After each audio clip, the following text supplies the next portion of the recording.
आज महाराष्ट्रातील प्रसिद्ध कलावंत आमच्या मतदारसंघातले गणेशपुरे भाऊ माझ्या मुद्द्यावर मतदारसंघातील मदापुरी दत्तक गावामध्ये आलाय। सर्वप्रथम मी आपलं मनापासून स्वागत करतो, अभिनंदन करतो।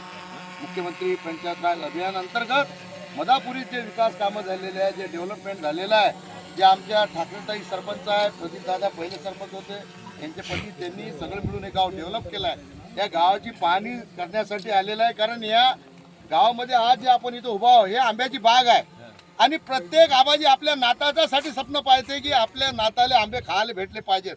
पण भरत भाऊ आता हे जे झाड लावणार आहे हे दुसऱ्याच वर्षी गावकऱ्याला आंबे खायला भेटणार आहे आणि जर प्राइस भेटलं तर 5 कोटी रुपयाचं प्राइस आम्हाला या गावासाठी भेटणार आहे। गावासाठी जे काम झालंय त्याचं अवलोकन आमचे भरत दादा करणार आहे। मला खात्री आहे कामाच्या भरोशावर आम्ही हे प्राइज मिळू। दादांचं मी मनापासून धन्यवाद करतो, अभिनंदन करतो की आज तुम्ही आमच्या गावात आले आणि गावकऱ्यांची भेटले आणि आज या